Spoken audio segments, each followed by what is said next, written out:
Akashvani Devikulam spice FM.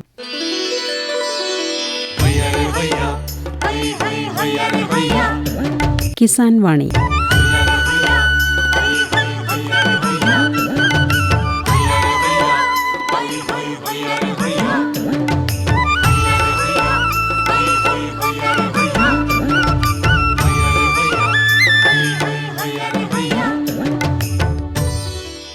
പ്രിയ ശ്രോതാക്കളെ, ഇന്നത്തെ കിസാൻ വാണിയിലേക്ക് സ്വാഗതം. വെള്ളത്തൂവൽ ഗ്രാമപഞ്ചായത്തിലെ പോത്തുപാറ പ്രദേശത്തെ കർഷകനായ ശ്രീ വിൽസൺ മാത്യു കാഞ്ഞിരത്തുംകുന്നേൽ അദ്ദേഹത്തിന്റെ സമ്മിശ്ര കൃഷിയിലെ അനുഭവങ്ങൾ പങ്കുവയ്ക്കുകയാണ് ഇന്നത്തെ കിസാൻ വാണിയിൽ. അദ്ദേഹവുമായി സംസാരിക്കുന്നത് ജോഷി തോമസ്. വെള്ളത്തൂവൽ പഞ്ചായത്തിലെ 8-ാം വാർഡിൽ ഉൾപ്പെടുന്ന പോത്തുപാറ പ്രദേശത്തെ ഒരു സമ്മിശ്ര കർഷകനായ ശ്രീ വിൽസൺ മാത്യു കാഞ്ഞിരത്തുംകുന്നേലാണ് ഇന്ന് നമ്മോടൊപ്പം ഉള്ളത്. അദ്ദേഹത്തിന്റെ കാർഷിക പ്രവർത്തനങ്ങൾ എന്തൊക്കെയാണെന്ന് നമുക്ക് വിശദമായിട്ട് ചോദിച്ചറിയാം. നമസ്കാരം വിൽസൺ ചേട്ടാ. നമസ്കാരം. വിൽസൺ ചേട്ടൻ ഈ കാർഷിക പ്രവർത്തനങ്ങളിൽ കൃഷികളൊക്കെ ആരംഭിച്ചിട്ട് എത്ര നാളുകളായി? എനിക്കിപ്പോൾ 57 വയസ്സായി. ഒരു 40 വർഷക്കാലം കൃഷി ആയിട്ട് മുന്നോട്ട് പോകാനുള്ള നല്ലൊരു ഭാഗം എനിക്കുണ്ടായിരുന്നു. അപ്പോൾ 17 വയസ്സ് ആയപ്പോൾ തുടങ്ങിയതാണ് ഈ മുഴുവൻ സമയ കാർഷിക പ്രവർത്തനങ്ങൾ? അതെ, കൃത്യമായിട്ടും 17 വയസ്സ് അതിന് മുൻപേ എന്ന് പറഞ്ഞ പോലെ തുടങ്ങി. അതിപ്പം തുടർന്നുകൊണ്ടിരിക്കുന്നു. പഠനം വിദ്യാഭ്യാസമൊക്കെ എവിടെയായിരുന്നു? പഠന വിദ്യാഭ്യാസം നമ്മുടെ കുഞ്ചത്തന്നി അതിനുള്ള പാരൽ കോളേജിലൂടെ ആയിരുന്നു വിദ്യാഭ്യാസവും കാര്യങ്ങളെല്ലാം മുന്നോട്ട് പോയിക്കൊണ്ടിരുന്നത്. അപ്പോൾ ഏത് ക്ലാസ് വരെ പഠിച്ചു? ഞങ്ങൾ PDC വരെ പഠിച്ചു. അപ്പോൾ 10ാം ക്ലാസ് കഴിഞ്ഞിട്ട് PDC പഠിച്ചു, അത് പാരൽ കോളേജിൽ പഠിച്ചു. അതിനുശേഷം പിന്നെ പഠനം നിർത്താനുണ്ടായ സാഹചര്യം എന്താണ്? പിന്നെ മുന്നോട്ട് പോകാനുള്ള അന്നത്തെ രീതി സാമ്പത്തിക കാര്യങ്ങൾ വളരെയധികം മോശമായിരുന്നു. വീടുകളിൽ അംഗങ്ങൾ കൂടുതലുണ്ടായിരുന്നു. അത് ആയതിനാൽ കന്നാലി വെള്ളത്തിൽ പിതാവിനെ സഹായിക്കാൻ വേണ്ടിയിട്ട് പറമ്പിലോട്ട് ഇറങ്ങേണ്ട ആവശ്യം വന്നു കഴിഞ്ഞപ്പോൾ സ്വാഭാവികമായിട്ടും വിദ്യാഭ്യാസം വേണ്ടെന്ന് വെച്ചുകൊണ്ട് കൃഷിയിലോട്ട് തിരികെയായത്. അന്നത്തെയൊക്കെ വീട്ടിൽ തറവാടായിരുന്നപ്പോഴുണ്ടായിരുന്ന പ്രധാന കൃഷികൾ അല്ലെങ്കിൽ കാർഷിക പ്രവർത്തനങ്ങളൊക്കെ എന്തൊക്കെയായിരുന്നു? എൻ്റെ അറിവ് വെച്ച് ഞാൻ ഈ 40ാമത്തെ വർഷം ആ സമയത്ത് ആണ് ആദ്യകാലത്ത് ഇവിടെ കൊക്കോ കൃഷി ഞങ്ങൾ 2 കുടുംബക്കാർക്കായിട്ട് ഒരു കൃഷി ഓഫീസർ ഇവിടെ കൊണ്ടുവന്നു കൊക്കോ കൊണ്ടു തരികയും ഇത് കൊണ്ട് വെച്ചോ, നിങ്ങൾക്ക് ഒരു കാലത്ത് ഇത് ഗുണമാവുകയും ചെയ്യുമെന്ന് ആ കൃഷി ഓഫീസർ പറഞ്ഞു. ഞങ്ങൾ 2 കുടുംബക്കാർ മാത്രമാണ് അന്ന് കൊക്കോ കൃഷി ആരംഭിക്കുന്നത്. കൃഷി കൊണ്ടുവരാൻ വണ്ടി സൗകര്യമൊന്നും ആ കാലഘട്ടത്തിൽ ഇല്ലായിരുന്നെങ്കിലും കുരിശുപള്ളി എന്ന് പറഞ്ഞ ഒരു കപ്പേള ഉണ്ടായിരുന്നു. ആ കപ്പേളയുടെ അപ്പുറത്ത് ഒരു വീടിൻ്റെ അവിടെ കൊണ്ടുവന്ന് തൈ ഇറക്കിയാണ് കൊക്കോ കൃഷി ആരംഭിക്കുന്നത്. ആദ്യകാലത്ത് ഇത് ശരിയായ രീതിയിൽ പച്ചക്കൊക്കോ ആയിട്ടായിരുന്നു കൊടുത്തുകൊണ്ടിരുന്നത്. തെങ്ങുന്നോട്ടവും കവുങ്ങുന്നോട്ടവും ഉള്ളവർ കൊക്കോ കൃഷി വെക്കുക എന്ന് ഒരു പരസ്യം റേഡിയോയിലൂടെ, അന്നത്തെ കാലത്ത് റേഡിയോയിലൂടെ കേൾക്കുകയും അതിനോട് താല്പര്യം കാണിക്കുകയും ചെയ്താണ് വ്യാപകമായിട്ട് വെക്കുന്നത്. അപ്പോൾ അതുവരെ പ്രധാനമായിട്ടും ഉണ്ടായിരുന്ന കൃഷി കുരുമുളക്, അതുപോലെ കമുക്, തെങ്ങ് ഒക്കെ ആയിരുന്നു അല്ലേ? അതെ, കുരുമുളക്, കമുക്, തെങ്ങ്, പിന്നെ കൂടുതലും കപ്പ, ഭക്ഷ്യയോഗ്യമായ സാധനങ്ങൾ ഒരു ഭാഗം മുഴുവനും ചെയ്യും. കാരണം ഒരു വർഷക്കാലം മുഴുവൻ ഭക്ഷിക്കാനുള്ള കപ്പ, ചേന, ചേമ്പ്, കാച്ചിൽ ഇങ്ങനെയുള്ള കാര്യങ്ങളും കൃഷി ഉണ്ടായിരുന്നു. അപ്പോൾ അന്ന് നമുക്ക് ഈ വാഹന സൗകര്യം എവിടെ വരെ ഉണ്ടായിരുന്നു? എല്ലക്കല്ല് വരെയാണോ? എല്ലക്കല്ല് വരെ വാഹന സൗകര്യം ഉണ്ടായിരുന്നുള്ളൂ.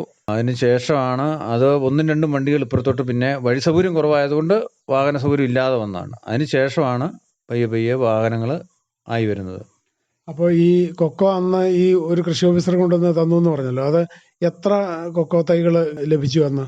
അന്ന് ഞങ്ങൾക്ക് 200ഓളം തൈയാണ് ഞങ്ങൾ ഒരു കുടുംബക്കാർ മേടിച്ചു വെച്ചത്. അതിനുശേഷം ഇതിൻ്റെ കാഫലം ആയി കഴിഞ്ഞപ്പോഴും ഇതിൻ്റെ ഒരു വിപണന സാധ്യത കുറവായിട്ടാണ് വന്നിരുന്നത്. അന്ന് തൊണ്ടുകൊക്കോ മാത്രമേ എടുക്കുള്ളായിരുന്നു. തൊണ്ടുകൊക്കോ എടുത്തതിന് ശേഷം അത് തൊടുപുഴ കൊണ്ടുപോയി ആണ് ഈ കൊണ്ടുപോകുന്ന ആൾക്കാർ സംസ്കരിച്ച് ശരിയായിക്കൊണ്ടിരുന്നത്. അതിന് ശേഷം പിന്നെ ഇവിടെയുള്ളവർ കൊക്കോ പരിപ്പ് എടുക്കാൻ തുടങ്ങി. പിന്നെ ഉള്ളത് ഞങ്ങൾ ഇവിടുന്ന് ഒരു 1, 2, 3 കിലോമീറ്റർ ചുമന്നുകൊണ്ട് ഈ കൊക്കോ പൊട്ടിച്ച് പരിപ്പ് വെട്ടുകാട്ടിൽ പാപ്പച്ചേട്ടൻ എന്ന് പറഞ്ഞൊരു ചേട്ടൻ ഇത് സംസ്കരിക്കാൻ തുടങ്ങിയായിരുന്നു. ആ ചേട്ടൻ്റെ വീട്ടിൽ കൊണ്ടുപോയി ഞങ്ങൾ ഈ പരിപ്പ് കൊണ്ടു കൊടുത്ത് അവിടെ പുള്ളി മേടിക്കുന്ന അന്ന് 7.5 രൂപ 1 കിലോ പച്ചക്കൊക്കോയ്ക്ക് ഉണ്ടായിരുന്നുള്ളൂ പരിപ്പിന്. അപ്പോൾ ആദ്യം തൊണ്ടോട് കൂടിയാണ് കൊക്കോക്ക കൊണ്ടുപോയി കൊടുത്തിരുന്നത്. പിന്നീട് കുറേ വർഷങ്ങൾ കഴിഞ്ഞപ്പോഴാണ് ഇവിടെ ഒരു സ്വകാര്യ വ്യക്തി തന്നെ തൊണ്ട് പൊട്ടിച്ചിട്ട് പരിപ്പ് കൊക്കോ സംഭരിക്കാൻ തുടങ്ങിയത് അല്ലേ?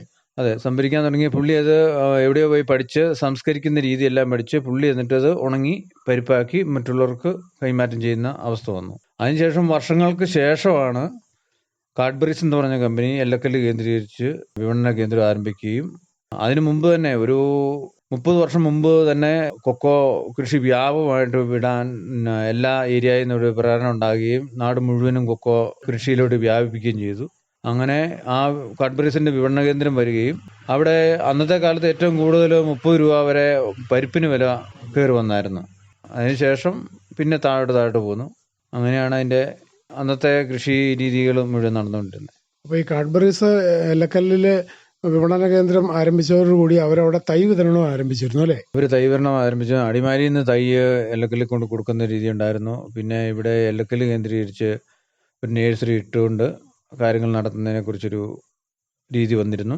അങ്ങനെ മൊത്തം വ്യാപകമായിട്ട് കൊക്കോ കൃഷി ഈ നാട് മുഴുവൻ ആകെത്തീർന്നു. ഇപ്പോൾ കാഡ്ബറീസ് ഇവിടെ എല്ലക്കല്ല് എന്ന പ്രദേശത്ത് ഷോപ്പ് ആരംഭിക്കുകയും തൈകൾ വിതരണം ചെയ്യുകയും ഒക്കെ ചെയ്തതോടുകൂടി ഈ പ്രദേശത്ത് ആകമാനം എല്ലാ ആളുകളും കൊക്കോ കൃഷി ആരംഭിക്കുകയും അത് വളരെ വ്യാപകമാവുകയും അതിൻ്റെ പരിപ്പ് തന്നെ പരിപ്പും അതുപോലെ തൊണ്ടോടുകൂടിയും അവരെടുക്കുമായിരുന്നു അന്നല്ലേ? അതെ, തൊണ്ടോടുകൂടി അവരെടുക്കുമായിരുന്നു. അവർക്കായിരുന്നു അതിന് സംസ്കരിക്കാനുള്ള പൂർണ്ണമായിട്ടുള്ള ഇത് അറിവുണ്ടായിരുന്നത്. പിന്നീട് സ്വകാര്യ വ്യക്തികൾ ഇതിനെക്കുറിച്ചുള്ള രീതി പഠിക്കുകയൊക്കെ ചെയ്ത് കഴിഞ്ഞാൽ അത് സംസ്കരിച്ച് കൊടുക്കുന്നതിനെക്കുറിച്ച് ഉള്ള രീതിയിലോട്ട് മാറി. ആദ്യം കൃഷി ചെയ്ത കൊക്കോ ചെടികൾ തന്നെയാണ് ഇപ്പോഴും ഉള്ളത്? അല്ല, അതിനുശേഷം കൊക്കോയ്ക്ക് പിന്നെ ദ്രുതവാട്ടം എന്ന് പറഞ്ഞൊരു കേട് വന്നു കഴിഞ്ഞാൽ പെട്ടെന്ന് ചിലത് പുഴുക്കുത്തി ചാടി അങ്ങ് പോകുന്നുണ്ട്. എന്നാലും ഇപ്പം 30 വർഷം പഴക്കമുള്ള 35 വർഷം പഴക്കമുള്ള തൈകൾ പറമ്പിൽ ഇപ്പോഴും നിൽപ്പുണ്ട്. ആ മരം നമ്മൾ കവാത്ത് ചെയ്ത് നിർത്തി കഴിഞ്ഞാൽ അതിൽ പുതിയ ശിഖരം പൊട്ടി എപ്പോഴും ആദായം തന്നുകൊണ്ടിരിക്കുന്ന ഒരവസ്ഥ. പിന്നെ കൊക്കോ കൃഷിയെ സംബന്ധിച്ചിടത്തോളം പറഞ്ഞു കഴിഞ്ഞാൽ കൊക്കോ കൃഷി കവാത്ത് ചെയ്ത് നിർത്തണം. എന്നാൽ മാത്രമേ അതിൽ നിന്നുള്ള ആദായം നല്ല രീതിയിൽ വരുള്ളൂ. ഒത്തിരി പൊങ്ങിപ്പോകാതെ നല്ല രീതിയിൽ കവാത്ത് ചെയ്ത് നിർത്തുക. അത് വർഷത്തിൽ നമ്മൾ എത്ര തവണ ഈ കവാത്ത് ചെയ്യേണ്ടി വരും? വർഷത്തിൽ ഒരു തവണ മാത്രമേ കവാത്ത് ചെയ്യുന്നുള്ളൂ. അതിന് പലപ്പോഴായിട്ട് വരുന്ന തളിരായിട്ടുള്ളത് നമ്മൾ അടുത്ത് കളഞ്ഞുകൊണ്ടിരിക്കണം. ഒരു കായയുടെ ഒരു സീസൺ നിന്ന് കഴിഞ്ഞാൽ വേനലാകുന്നതിന് മുമ്പ് നമ്മളൊന്ന് വെട്ടി നിർത്തി കഴിഞ്ഞാൽ നമുക്ക് വേനൽ ആകുന്നതിന് ഒരു നവംബർ മാസത്തോടു കൂടി വെട്ടിക്കഴിഞ്ഞാൽ അതായത് പുതിയ തെളുപ്പുണ്ടാകുകയും ആ ചവറ് വെട്ടി മാറുന്നതോടുകൂടി അതായത് വീണ്ടും വേനലോടടുത്ത് തന്നെ കാ പുഷ്പിക്കാനുള്ള ഒരു സാഹചര്യം പിന്നെ ഉണ്ടായി വരുന്നുണ്ട്. അപ്പോൾ ഈ നവംബർ മാസത്തോടു കൂടി ഇത് നന്നായിട്ട് ഒരുക്കി, അതായത് ഇതിൻ്റെ ഒരുപാട് നിൽക്കുന്ന ശിഖരങ്ങളെല്ലാം കോതിക്കളഞ്ഞ് വെയിലേറെ ഏൽക്കുന്ന രീതിയിൽ ആക്കി നിർത്തണം അല്ലേ? വെയിലേറാക്കി നിർത്തുന്നു കഴിഞ്ഞാൽ പിന്നെ വേനലാണ് വരുന്നത്. ആ വേനലാകുന്നതിന് മുമ്പ് നമ്മളിത് വെട്ടുന്നത് കൊണ്ട് ഒത്തിരി ഇളം തെളുപ്പുകൾ ഉണ്ടാകുകയും അത് കൊക്കോയെ തന്നെ സംരക്ഷിക്കാനുള്ള ഒരു സാഹചര്യം ഉണ്ടാക്കി കൊടുക്കുന്നുണ്ട്. അപ്പോൾ അതിൻ്റെ തായ്തടി ആയിട്ടുള്ളതെല്ലാം കാ ഉണ്ടാകുന്നു. ആ തളിരായിട്ട് വരുന്നതിൻ്റെ പിറ്റേ സീസൺ ആകുമ്പോഴത്തേക്കും അതിൽ നിറച്ച് കായ ഉണ്ടാകുന്ന ഒരു സാഹചര്യം കണ്ടുവരുന്നുണ്ട്. കൊക്കോ കൃഷിക്ക് നമ്മൾ പ്രത്യേകിച്ച് വളപ്രയോഗം അല്ലെങ്കിൽ മരുന്ന് തളിയൊക്കെ വേണ്ടി വരുന്നുണ്ടോ? കൊക്കോ ആദ്യകാലത്ത് ഒരു വളവും പ്രയോഗിക്കേണ്ട, ഒരു മരുന്ന് പഠിക്കാതെ നമുക്ക് കിട്ടിക്കൊണ്ടിരുന്നൊരു ആദായമായിരുന്നു കൊക്കോ. അതുകൊണ്ടാണ് വ്യാപകമായിട്ട് വേറെ അധ്വാനം വലിയതില്ല, തന്നെത്താൻ കുടുംബക്കാർക്ക് തന്നെ ഇതിൻ്റെ ഫലം എടുത്ത് പാകപ്പെടുത്തി കൊടുക്കാനുള്ളൊരു സാഹചര്യം ഉണ്ടായിരുന്നുകൊണ്ടാണ് ആൾക്കാർ മുഴുവൻ കൊക്കോയിലോട്ട് മാറിയത്. അതിനുശേഷം പല വളങ്ങളും കീടനാശിനികളും എല്ലാം പുറത്തുനിന്ന് കൊണ്ട് ഓരോ വളങ്ങളും നല്ലതാണെന്ന് പറഞ്ഞ് ആൾക്കാർ ബലമായിട്ട് ഇടിയിപ്പിക്കാൻ തുടങ്ങിയതോടുകൂടി സർക്കാരിൻ്റെ സബ്സിഡിയും കിട്ടുമായിരുന്നു. ഇതിനിടയ്ക്ക് കൃഷിഭവനിൽ നിന്ന് സബ്സിഡിയും കിട്ടുമായിരുന്നു. ആ സാധനം എല്ലാം ഇടാൻ തുടങ്ങിയതോടുകൂടി കൊക്കോയ്ക്ക് കേടായി, കൊക്കോയിൽ ഒരു എലപ്പേൻ്റെ രോഗമായി, കൊക്കോ മൊത്തത്തിൽ കറുത്തകായ എന്നുള്ള രോഗം ഉണ്ടായി. അങ്ങനെ കൊക്കോ വ്യാപകമായിട്ട് നശിച്ചു പോകുന്നൊരവസ്ഥയിലോട്ടും വന്നു.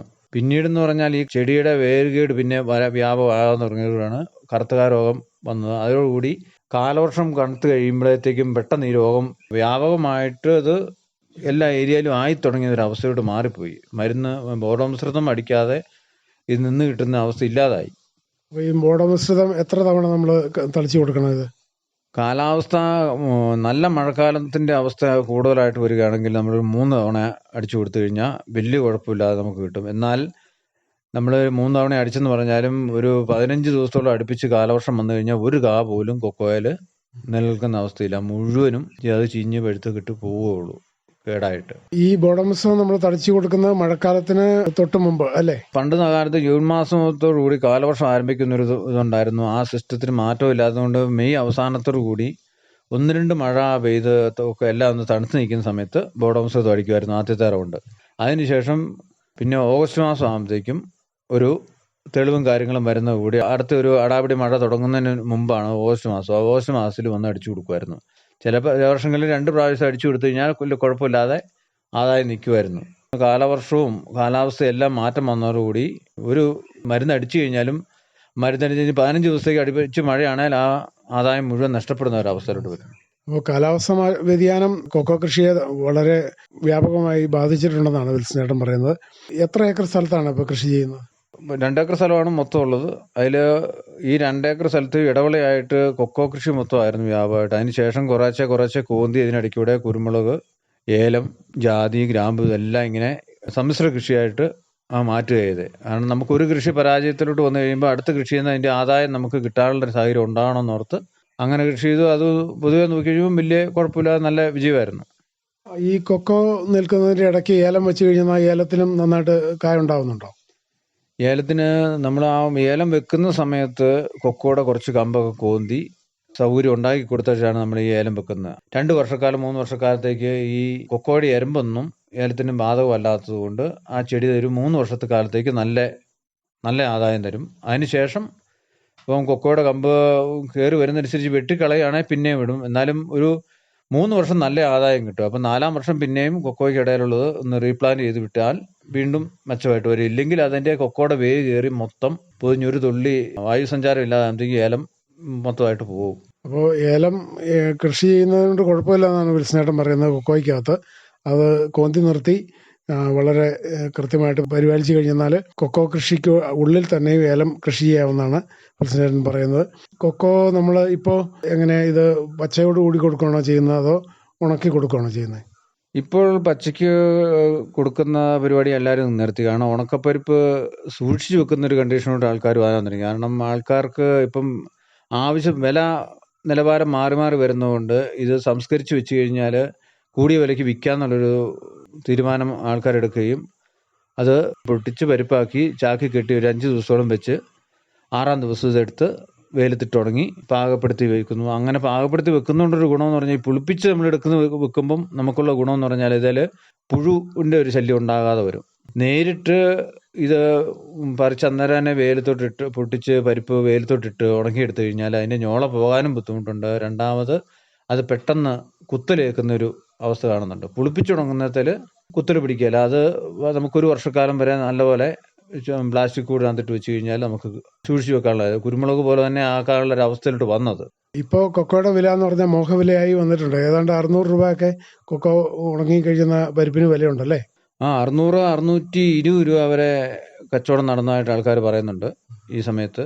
മറ്റുള്ള വില വെച്ച് നോക്കുമ്പോൾ ഈ വില കിട്ടിയായിരുന്നതിൽ ഈ നാട്ടിൽ നിന്ന് കൊക്കോ കൃഷി ഒരിക്കലും അന്യം നിന്ന് പോവുകയില്ലായിരുന്നു. കാരണം 1 കിലോ അരിക്ക് 50 രൂപ വരെ ഉള്ളപ്പോഴും 1 കിലോ കൊക്കോയ്ക്ക് ഈ 30 രൂപ 32 രൂപയിലാണ് നിന്നുകൊണ്ടിരുന്നത്. അതുകൊണ്ട് നമുക്ക് ഒരു വിധത്തിലും ഒരു കൃഷിക്കാരനെ സംബന്ധിച്ചിടത്തോളം ഇതിനകത്ത് നിന്ന് കിട്ടുന്ന ആദായം കൊണ്ടൊരു പിള്ളേരെ കെട്ടിച്ചു വിടാനോ പെര പണിയാനോ ഒന്നിനും ഒരു നീക്കുബാക്കി ഇല്ലാത്തൊരവസ്ഥ ഈ വില കൊണ്ട് വരികയും ചെയ്തു. കൊക്കോ പറമ്പ് നിറച്ച് വ്യാപകമായ ആൾക്കാർ വെക്കുകയും ചെയ്തു. അതോടുകൂടി പറമ്പ് വേറെ ഒരു ആദായമില്ലായി പഞ്ഞത്തോലോട്ട് മാറുന്നൊരവസ്ഥ വന്നു കഴിഞ്ഞപ്പോഴാണ് ആൾക്കാർ കൊക്കോ വെട്ടി പുതിയ കൃഷിയിലോട്ടും വാഴ, ഏലം അങ്ങനെയുള്ള പുതിയ കൃഷിയിലോട്ട് മാറുന്നൊരവസ്ഥ വന്നതോടുകൂടിയാണ് ഇപ്പം വ്യാപകമായിട്ട് കൊക്കോ വെട്ടിപ്പോയി. അതോടുകൂടി കൊക്കോക്ക് വില കയറി വന്നു. അങ്ങനെയാണ് ഇവിടുത്തെ ഒരു മനസ്സിലാക്കുന്നതാണ്. ഇവിടുത്തെ ഒരു കൊക്കോ വെട്ടിയത് കൊണ്ടായിരിക്കും കാരണം മൊത്തത്തിലുള്ള ആഗോള വ്യാപകമായിട്ടുള്ള ക്ഷാമം കൊണ്ടായിരിക്കണം ഇങ്ങനെ വില കയറിയിരിക്കുന്നതെന്ന് വിശ്വസിക്കുന്നുണ്ട്.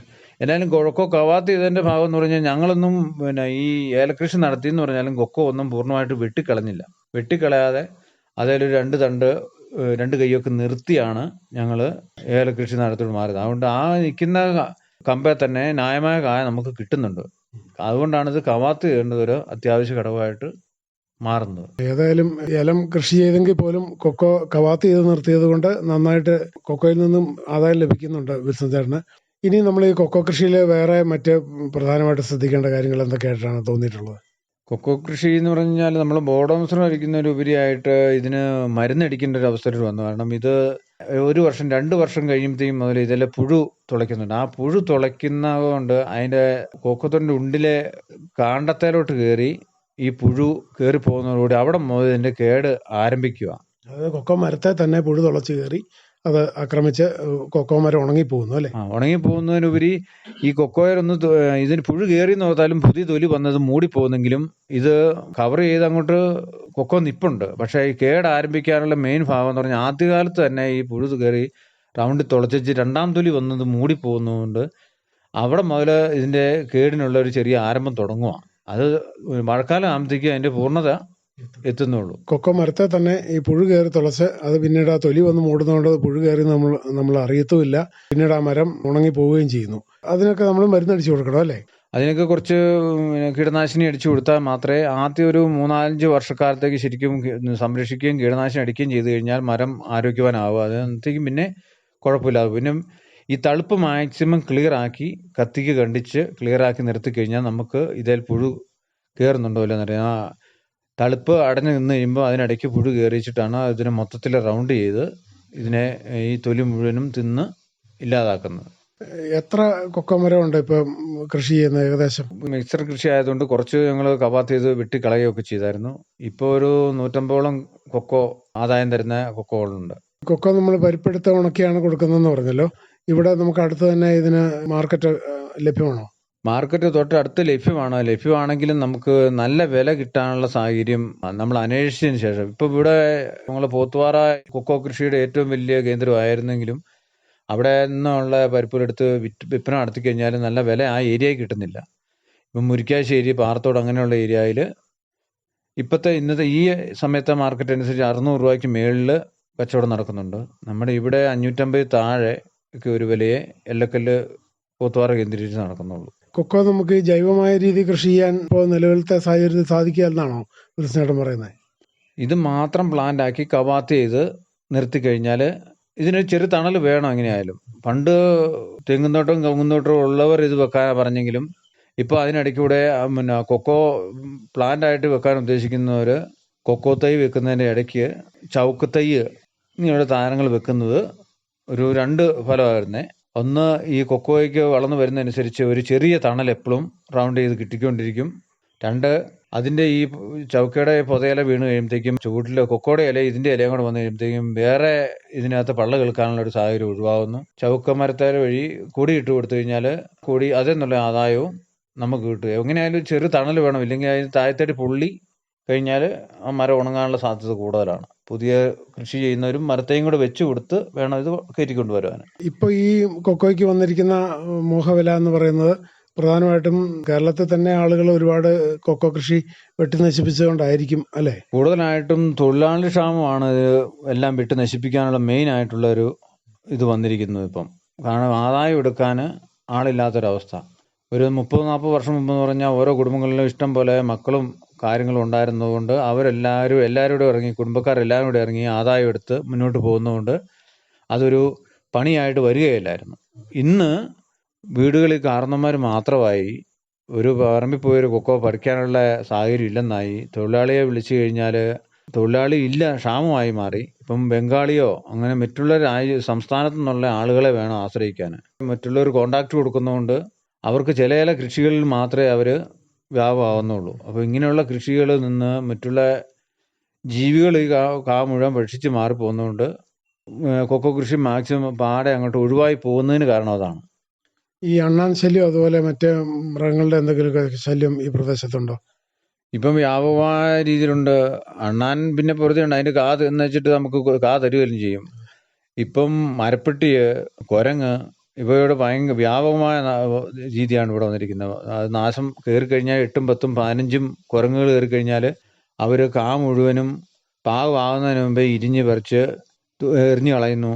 അവരത് പഴുത്താണെങ്കിൽ അത് പൊട്ടിച്ച് കടിച്ച് പറിച്ച് തിന്നുന്നു, പച്ചയാണെങ്കിൽ പറിച്ച് കളഞ്ഞിച്ച് പോകുന്നു. അതുപോലെ ഏലത്തിനായാലും ഈ കുരങ്ങിൻ്റെ ശല്യം ഭയങ്കരമായി. ഇതിൻ്റെ ഇളന്തണ്ട് മുഴുവനും അവർ വലിച്ചു പറിച്ച് അതിനകത്തെ കാണ്ടം തിന്നിച്ചിട്ട് പോകുന്നു. പിന്നെ മുള്ളൻ്റെ ശല്യം, തന്നാണ്ട് കൃഷികൾ ചേമ്പ് ചേന കാച്ചിൽ ഒന്നും മുള്ളനായിട്ട് തരാതെ വരുന്നു.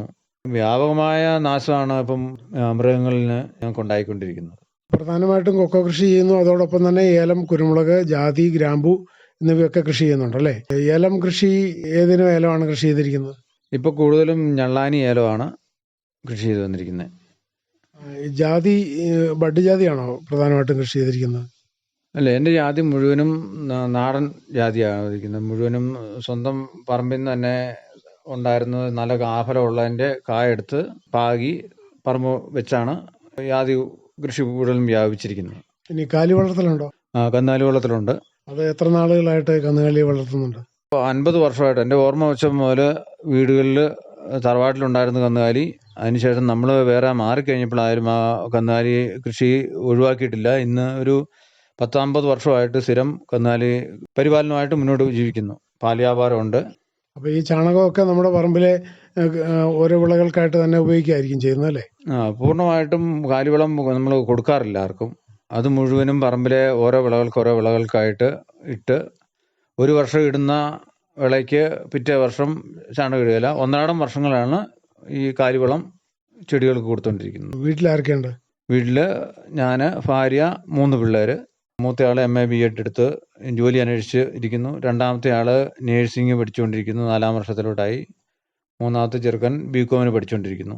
എല്ലാവരുടെ വിദ്യാഭ്യാസവും എല്ലാ കാര്യങ്ങളും ഈ കന്നുകാലി വള്ളത്തിലും കൃഷിയിൽ നിന്നും പിന്നെ ചെറുകിട പുറം പരിപാടിയിൽ നിന്നൊക്കെ ആയിട്ടാണ് ജീവിതം മുന്നോട്ട് കൊണ്ടുപോയിക്കൊണ്ടിരിക്കുന്നത്. രാവിലെ ഏത് സമയം മുതൽ വൈകുന്നേരം ഏത് സമയം വരെ ഈ കാർഷിക പ്രവർത്തനങ്ങൾ തുടരും? പറമ്പിലെ പണികളൊക്കെ തന്നെയാണോ ചെയ്യുന്നത്, അതോ വേറെ ആരെങ്കിലും കൂലിക്ക് കൂട്ടേണ്ടി വരുന്നുണ്ടോ? കൂലിക്ക് കൂട്ടുക എന്ന് പറഞ്ഞാൽ അത് ഏലക്കായ എടുക്കാൻ വേണ്ടി മാത്രമേ ഇപ്പം പണിക്കാരെ കൂട്ടുന്നുള്ളൂ. ബാക്കി മുഴുവൻ രാവിലെ 6 മണിക്ക് എഴുന്നേറ്റ് പശുകർവ മുതൽ അതിൻ്റെ പുല്ലിയത്ത് മുതൽ അങ്ങ് തുടങ്ങിയാൽ വൈകുന്നേരം 6 മണി വരെ ഓരോ പണിയും കാര്യങ്ങളുമായിട്ട് പോകുന്നു. പറമ്പിലെ പണിയും കാര്യങ്ങളും എല്ലാം ഇതിനിടയ്ക്ക് ചെയ്ത് അങ്ങ് മുന്നോട്ട് പോകുന്നു. എന്നും പണിയും കാര്യങ്ങളുമായിട്ട് പോകുന്നതുകൊണ്ട് നമുക്ക് പണിക്കാരെ കൂട്ടേണ്ട ആവശ്യം വരുന്നില്ല. എന്തായാലും വളരെ സന്തോഷകരമായിട്ട് തന്നെ മുന്നോട്ട് പോകുന്നു അല്ലേ? വളരെ സന്തോഷമായിട്ട് പോകുന്നു. കാരണം നമുക്ക് യാതൊരു അല്ലലും ഇല്ലാതെ നല്ല സന്തോഷത്തോടുകൂടി, കൃഷിക്കാരനെ സംബന്ധിച്ചിടത്തോളം ഏറ്റവും വലിയ ഗുണമെന്ന് പറഞ്ഞാൽ 6 മണി കഴിഞ്ഞ് അവൻ്റെ പണിയും കഴിഞ്ഞ് കുളിയും കഴിഞ്ഞ് ഇച്ചിരി ഭക്ഷണമൊക്കെ കഴിഞ്ഞ് സുഖമായിട്ട് സമാധാനത്തോടുകൂടി കിടന്ന് ഉറങ്ങാം. അതാണ് ഒരു കൃഷിക്കാരന് കിട്ടുന്ന ഏറ്റവും വലിയ സന്തോഷം. അവൻ വേറെ യാതൊരു ബുദ്ധിമുട്ടുണ്ടാകുന്നില്ല. അവന് മേലധികാരിയുടെ ഏരിയയിൽ നിന്ന് അവിടെ ചെയ്യടാ ഇവിടെ ചെയ്യടാന്ന് പറയുമോ, ഒരു ദിവസം ചെന്ന് ഒപ്പിട്ടില്ലേൽ പ്രശ്നം ഉണ്ടാകുമോ, സാമ്പത്തികമായിട്ട് ഇച്ചിരി ഞെരുക്കം വരുമെങ്കിലും നമുക്ക് സമാധാനത്തോടുകൂടി ഉറങ്ങാം. കൃഷിക്കാരൻ എപ്പോഴും സ്വർഗത്തിലെ ജീവിതമാണ്. എന്തായാലും ഒത്തിരി സന്തോഷം. വെള്ളത്തൂവൽ പഞ്ചായത്തിലെ 8ാം വാർഡിൽ ഉൾപ്പെടുന്ന പോത്തുപാറ പ്രദേശത്തെ പ്രധാനമായും കൊക്കോ കൃഷിയിൽ സജീവമായി ശ്രദ്ധിക്കുന്ന, അതോടൊപ്പം തന്നെ ഏലം, കുരുമുളക്, ജാതി, ഗ്രാമ്പു തുടങ്ങിയ എല്ലാ കൃഷികളിലും ഏർപ്പെടുന്ന ഒരു സമ്മിശ്ര കർഷകനായ വിൽസൺ മാത്യു കാഞ്ഞിരത്തുംകുന്നേലാണ് ഇത്രയും നേരം തൻ്റെ കാർഷിക അനുഭവങ്ങൾ നമ്മോട് പങ്കുവച്ചത്. ഇത്തരം കാര്യങ്ങൾ ശ്രോതാക്കൾക്ക് വേണ്ടി പങ്കുവച്ചതിന് നന്ദി. വെള്ളത്തൂവൽ ഗ്രാമപഞ്ചായത്തിലെ പോത്തുപാറ പ്രദേശത്തെ കർഷകനായ ശ്രീ വിൽസൺ മാത്യു കാഞ്ഞിരത്തുംകുന്നേലുമായി ഇതുവരെ സംസാരിച്ചത് ജോഷി തോമസ്.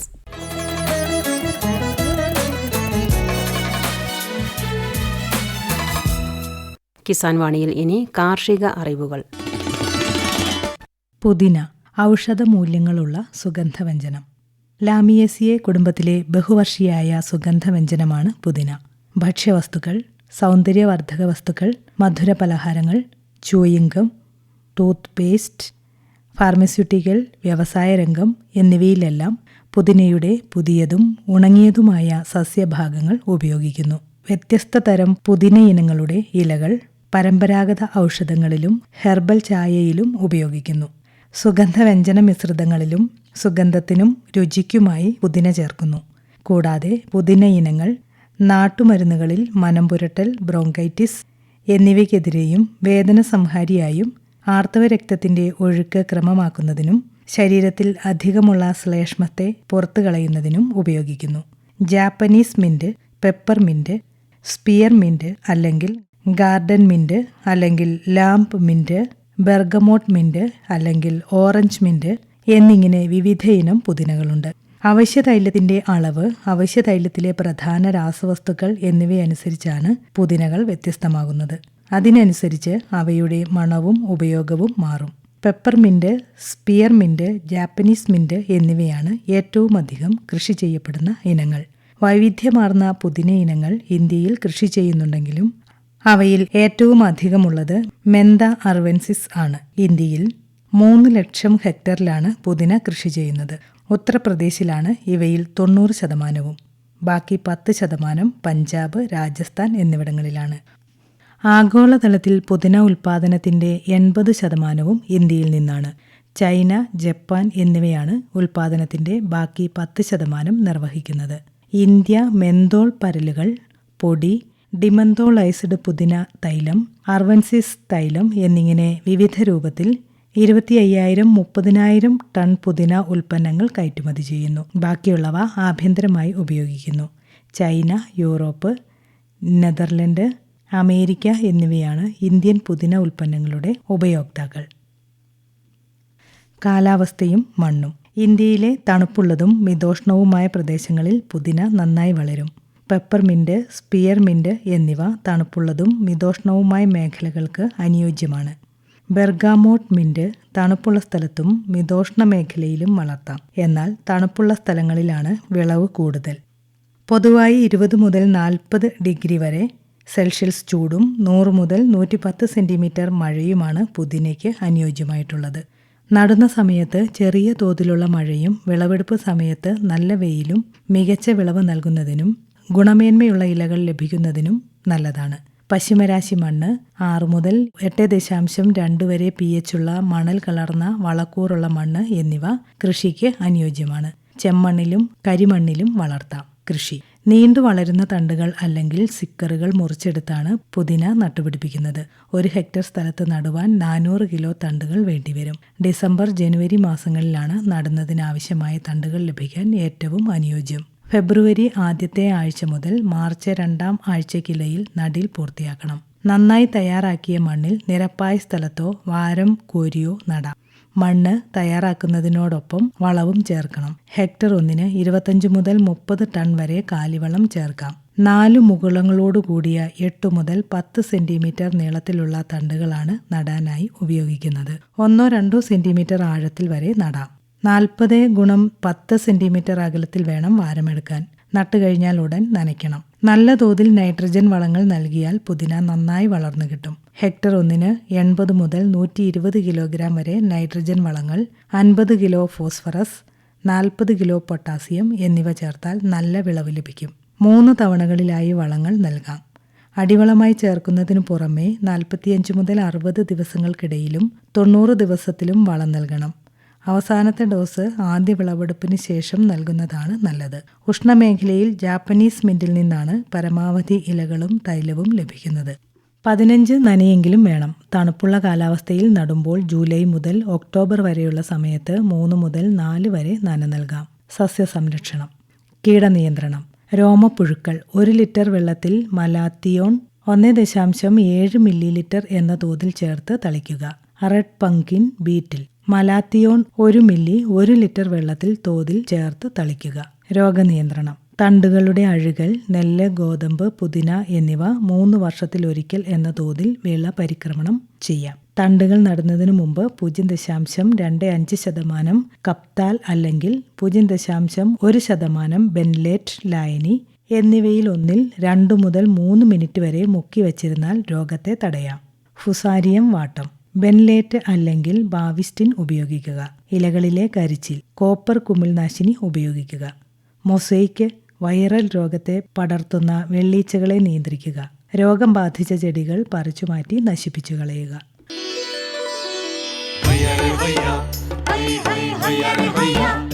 കിസാൻ വാണി സമാപിക്കുന്നു.